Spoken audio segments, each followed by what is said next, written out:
Hi, welcome you all for online spoken faculty development program on advanced communication laboratory. Today we'll see the experiment number 6, session 1, simulation of wireless channel estimation under the category of the wireless experiments.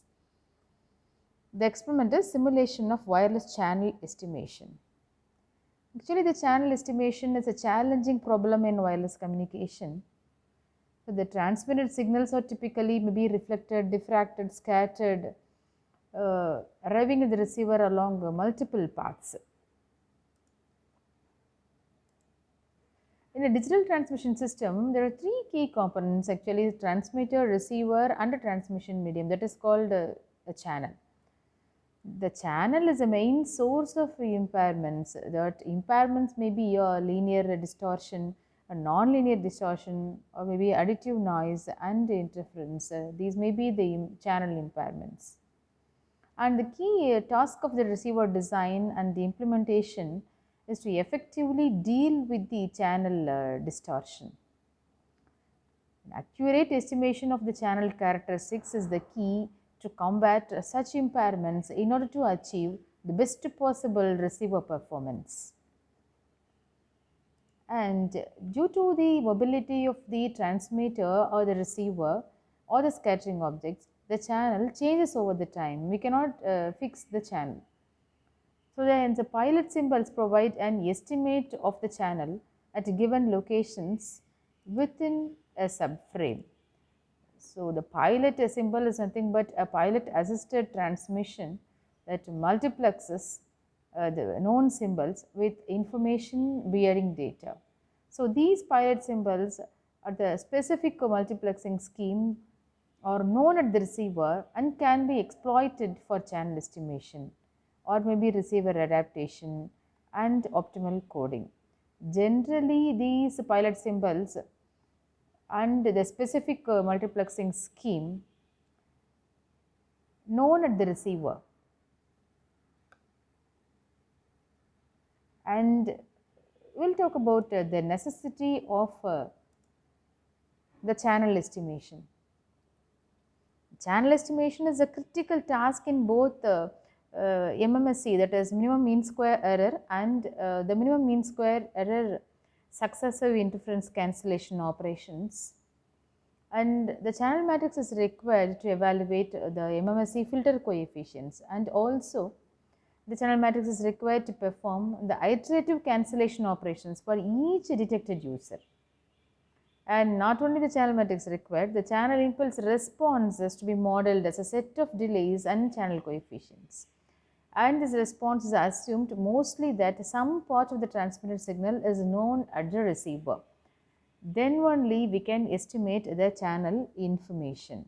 And what are the types of channel estimation? Is we have to estimate the channel matrix to determine the channel coefficients. Types may be the pilot training or maybe a blind or semi-blind. Under the pilot training, we can classify as a least square error and linear minimum mean square error, or the two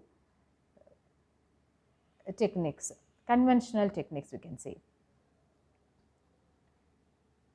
And about the pilot sequence, how much it is important for these training methods is the sequence, this pilot sequence is controlled by means of a pilot cable, is affected by means of a low voltage supply from one contacted panel to the next, or by means of a line voltage pilot cable.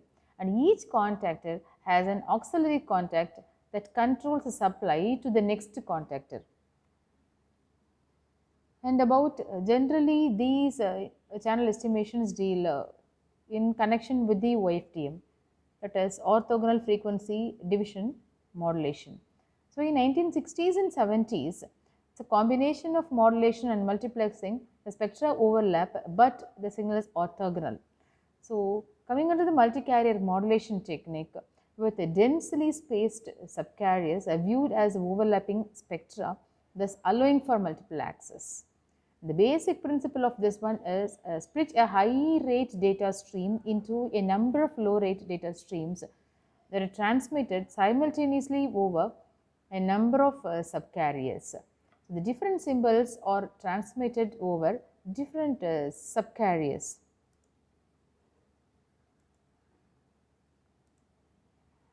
And coming under the sample of these channels, a number of basic channel information is a single input, single output, single input, multiple output, multiple input, single output, and multiple input, multiple output.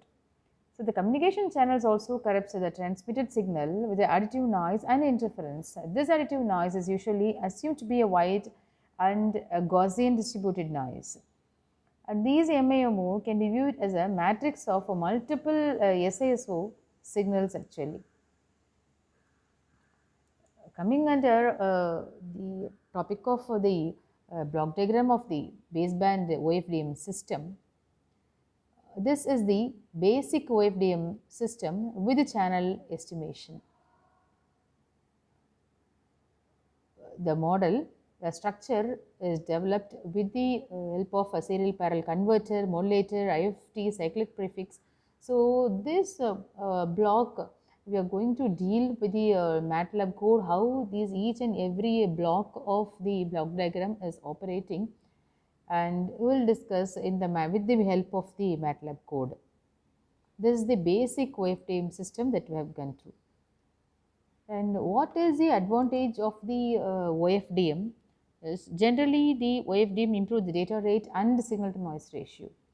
There's a high spectral efficiency, and it's an efficient use of the spectrum. By allowing the overlap, we can get to the high spectral efficiency.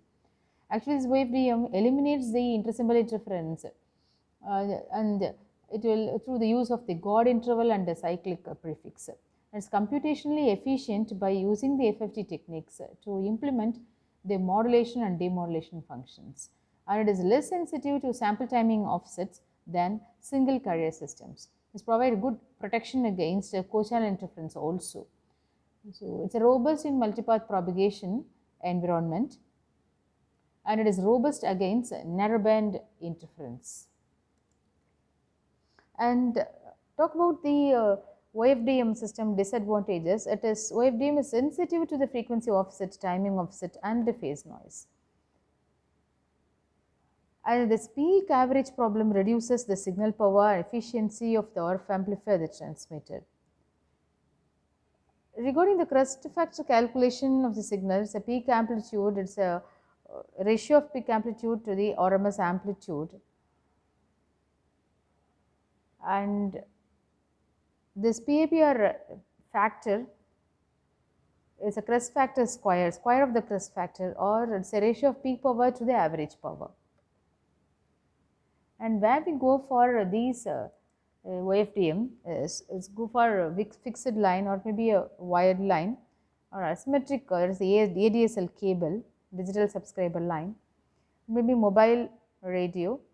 It's a digital audio broadcasting DAB, digital video broadcasting terrestrial, there is DVB-T, it's Hyperlan, LTE, long-term evolution, A, in 3GPP, and IEEE 802.16, and all the equivalent standard of 16.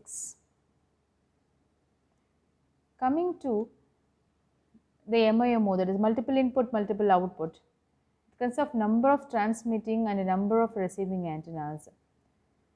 The better estimation is based on the selecting the best received parameter among the signals from the number of received antennas. Combining these MIMO and OFDM, the signals improve the signal to noise ratio. SNR has improved. Generally, we will fix the signal to noise ratio as a 5 to 30 dB, but practically you can go for only up to 15 to 20 dB only. The combination of this MIMO OFDM improves the signal to noise ratio and provides a high spectral efficiency because of the multi-carrier modulation MCM with reduced amplitude clipping. So the basic channel or the conventional or existing channel estimation techniques are few. Based on the pilot, it is block pilot insertion method, that is 1D estimation, and comma pilot insertion is 2D estimation. And based on the blind channel estimation, the existing methods or the conventional methods or the least squares minimum mean square error MMSE method, and the linear minimum mean square error LMMSE method, and low rank linear minimum mean square error method. So these existing methods or the conventional, we can go for study these existing methods, and the design of the forgetting factor will play a major role when we go for doing the projects under the conventional methods. The calculation of the filter coefficients play a major role in these methods. And also the channel estimation techniques can be either in the time domain or in the frequency domain after taking the FFT. That is, time domain least squares, on the time domain linear minimum mean square error, the frequency domain least square, and the frequency domain linear minimum mean square error techniques. We will discuss all these techniques with the help of the MATLAB code, how to write these least squares and minimum mean square error for the channel estimation techniques. We'll discuss in the MATLAB code. Thank you.